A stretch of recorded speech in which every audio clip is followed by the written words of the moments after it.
Welcome to Nebraskanomics, where we help Nebraskans remove barriers to opportunity with policy research and legislative advice. I'm your host, Jim Vokal, CEO of the Platt Institute, a Nebraska-based think tank promoting policies that make it easier to get a good job, start a business, and help Nebraskans keep more of what they earn. If you want more economic freedom in Nebraska, then let's get started. Nebraskanomics is produced at Platt Institute headquarters in central Omaha. If we recorded this episode while driving in the car, we could actually arrive in Iowa before finishing today's discussion with my guest, who is my counterpart in the Hawkeye State. Chris Ingstad is president of Iowans for Tax Relief, and he's going to fill us in on some major tax reform developments happening in Iowa, or from where I sit, just across town. Chris, thanks for joining me on Nebraskanomics. Thanks for having us. We're happy to talk about this story. All right, let's dig in here. I've been at the Platt Institute for nearly 10 years now, and when I would work on tax issues, I would usually have the luxury of regarding your state, Iowa, as Nebraska's higher tax neighbor. Now, Iowa's income taxes were among the country's highest, and like Nebraska, you levied an inheritance tax. Not very stiff competition compared to some of our other regional peers, but that's beginning to change. Give us an overview of what's happening in Iowa. Well, we'll get right to the point and share that just earlier this month, our governor signed into law another tax reform bill that will eventually get us to a flat 3.9% income tax rate. Along with that, there's a path to reduce our corporate tax rate to 5.5%, and it reins in some credits along the way. And in this tax reform bill, we also eliminated the state tax on all retirement income, and they tried to make some provisions to do the same for farmers who are retiring or small business owners, as those folks don't usually have a 401k or an IRA. But what's happening is really two things have changed in Iowa since the 2016 election. The first is political, and then following on the heels of that is policy. And all of this happens because we have the right lawmakers in office. That starts with our governor, Kim Reynolds, who, by the way, we are very proud of her, not just how she's led our state, but the response she gave to President Biden's State of the Union address. We thought she did a great job, and she's certainly done a great job leading our state, throughout the pandemic in 2020 and everything that followed.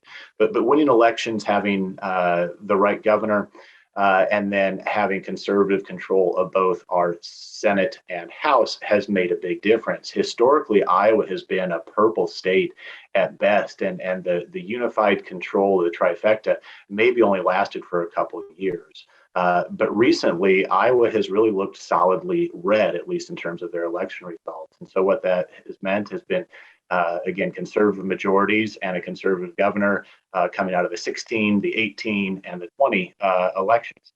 And I think the lesson that our lawmakers are learning is that Iowans want the state moving in a conservative direction. They've given them that mandate by continuing to re-elect them. And so what has followed that then are some policy changes. We actually did one round of tax reform in 2018 to get this whole thing started.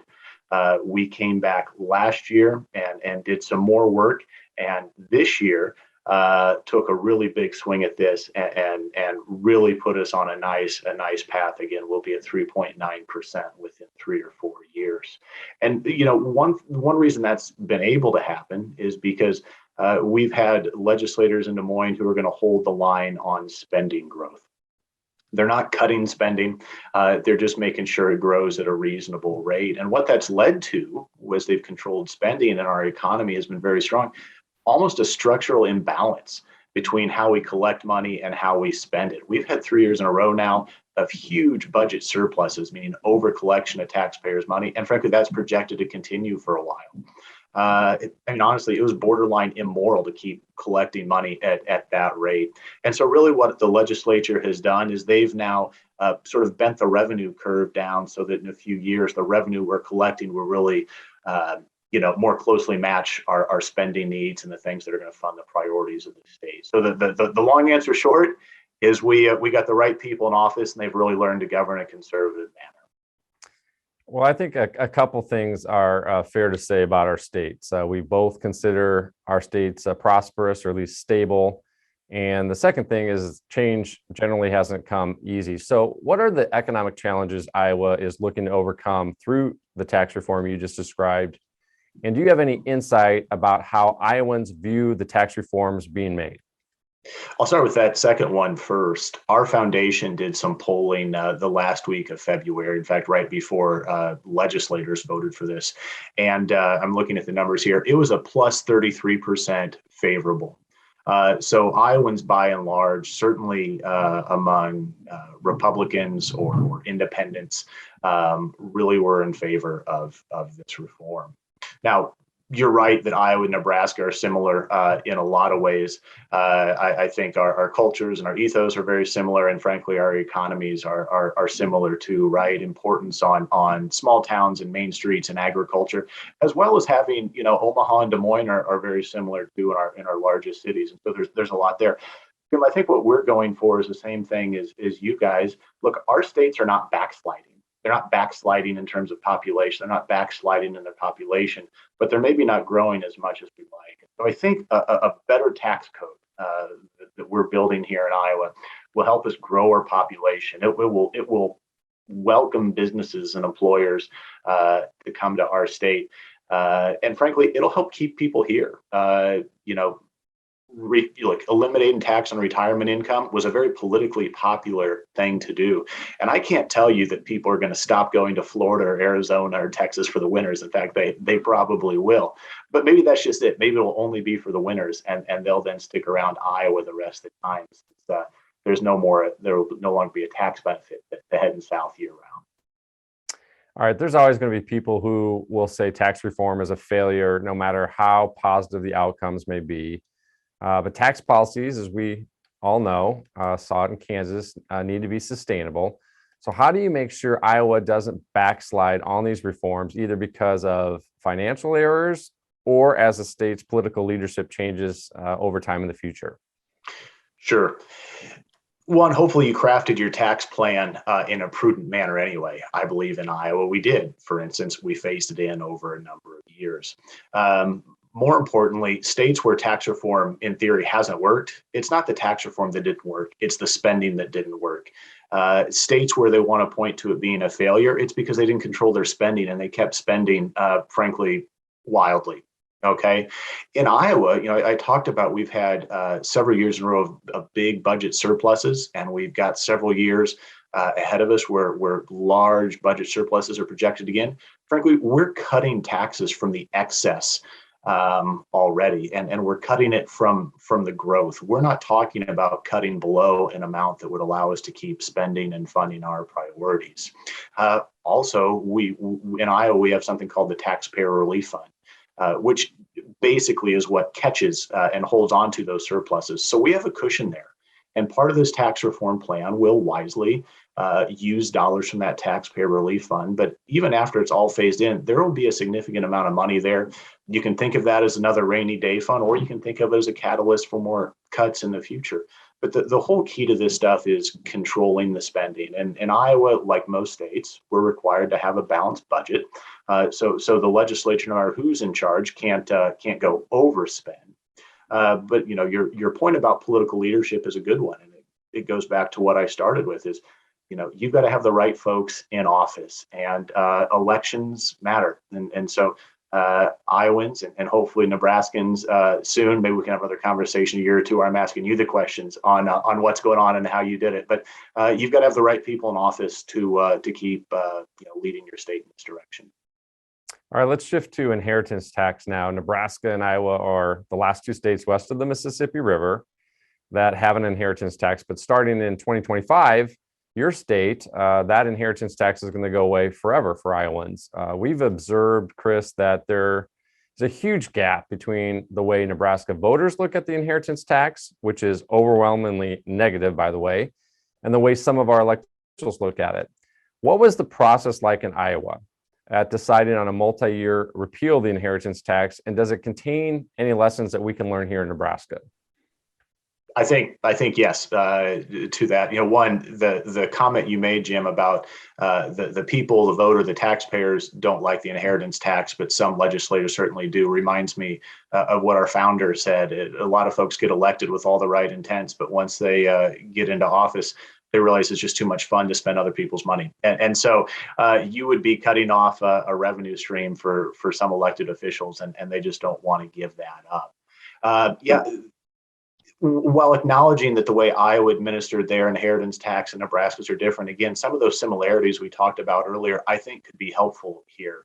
Both of our states, it is not hard to imagine or think about someone even who a family farm, or maybe in your case, even a ranch, has passed down, or that small business, that Main Street business.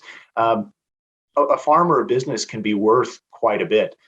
Usually they're not flush with cash. And so what happens is that passes from one generation to the next, and there's an inheritance tax levy. There's not cash on hand to pay that. And that leads to some bad outcomes. A family business is sold, part of the family farm is sold off, all those things. And that's not the outcome that tax policy should be driving. For us, it was really helpful to point out, look, depending on how it bounces around from sibling to nephew to grandchild, whatever it might be, a single farm may stay in the hands of the same family, but have an inheritance tax levied against it like 3 different times. All the while, property taxes are being paid on that property, income taxes are being paid. It just doesn't make sense for the government to keep grabbing that cash. It was ultimately a fairness issue. And I think once legislators grabbed a hold of that, then it was, how do you make it work within the budget?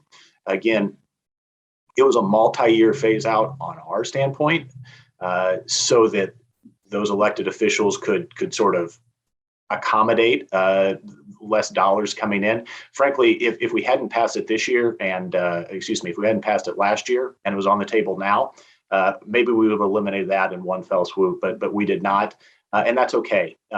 We found, talking to businesses, as long as they understand the government's not out to get them, or as long as they understand they know where it's going, that's okay. And so we've been big proponents of phasing in some of these cuts.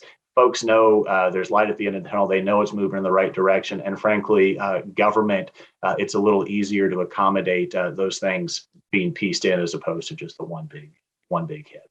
Appreciate that history lesson there, and hopefully we can have the same success here in Nebraska. We did get the rates down, but our goal here at the Platt Institute obviously is to repeal this over time, and hopefully Iowa can be a good footprint for us. All right, there's been a lot more talk in recent years about states completely getting rid of income taxes in the style of South Dakota, Florida, or Texas. We've mentioned some of those states already.